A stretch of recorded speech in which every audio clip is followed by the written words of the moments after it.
Security deposit video 3 office of residential ટેનન્સીસમાં સ્વાગત છે. ટૂંકમાં ORT. આ વિડીયોમાં આપણે સિક્યુરિટી ડિપોઝિટ જોઈશું. સિક્યુરિટી ડિપોઝિટ એ નાણાં છે જે ભાડુઆત દ્વારા કોઈપણ થતા નુકસાન અથવા ભાડાના નુકસાન માટે ભાડુઆત મકાન માલિકને સુરક્ષા તરીકે ચૂકવે છે. મકાન માલિકોએ ટ્રસ્ટના ખાતામાં આ નાણાં રાખવાના હોય છે અને ભાડા કરાર દરમિયાન તેનો ઉપયોગ કરી શકતા નથી. તે ભાડુતના પૈસા છે, સિવાય કે ભાડાના કરારના અંતે મકાન માલિક દ્વારા યોગ્ય રીતે દાવો કરવામાં આવ્યો હોય. સિક્યુરિટી ડિપોઝિટ 1 મહિનાના ભાડાથી વધુ ન હોવી જોઈએ.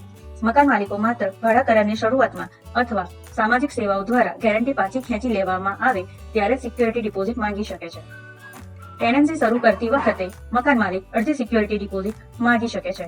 ભાડુઆતે રહેવા જવાના 2 મહિનાની અંદર બાકીની રકમ ચૂકવવી પડશે.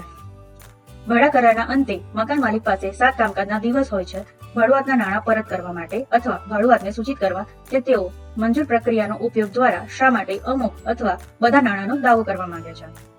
જો મકાન માલિક સિક્યુરિટી ડિપોઝિટના માત્ર એક જ ભાગનો દાવો કરે છે તો તેણે બાકીની રકમ ભાડુઆતને પરત કરવી પડશે. જો ભાડુઆત મકાન માલિકના દાવા સાથે સંમત ન હોય તો તેઓ ORTને સૂચિત કરીને વિવાદ કરી શકે છે. આ સુનાવણીની પ્રક્રિયાને શરૂ કરશે.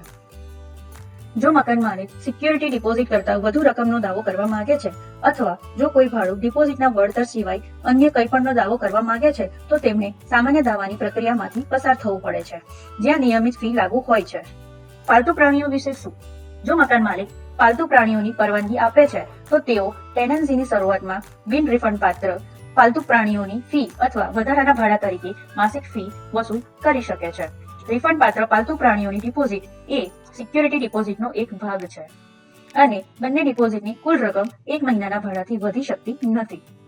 સિક્યુરિટી ડિપોઝિટ સંબંધિત મતભેદ ટાળવા માટે ORT મકાન માલિકો અને ભાડુઆતોને મૂવ ઇન અને મૂવ આઉટ ઇન્સ્પેક્શન સંપૂર્ણ કરવા પ્રોત્સાહિત કરે છે. ORT પરથી પરિસરની ચેકલિસ્ટ ઉપલબ્ધ છે, પરંતુ તમે તમારા પોતાની પણ ઉપયોગ કરી શકો છો. આ રેકોર્ડ રિન્યુઅલ રેન્ટલ યુનિટની મૂળ સ્થિતિ અંગેની ઘણા મતભેદો ઉકેલે છે. જો કોઈ નુકસાન જોવા મળે તો મકાન માલિકો અને ભાડુઆતો તેના પર સીધી ચર્ચા કરવી જોઈએ. ભાડા કરારની શરૂઆતમાં અને અંતે સમારકામ માટેની રસીદો, ભાડાના એકમના ચિત્રો અને અન્ય કંઈ પણ જે સમારકામ અને નુકસાનીનો દસ્તાવેજ કરશે તે સાચવી રાખો. સારી શરતો પર ભાડા કરારને સમાપ્ત કરવાનો અને ભાડુઆતની સિક્યુરિટી ડિપોઝિટ સાથે ઝડપથી વ્યવહાર કરવાનો આ શ્રેષ્ઠ માર્ગ છે. વધુ માહિતી માટે www.saskatchewan.ca/ORT પર જાઓ.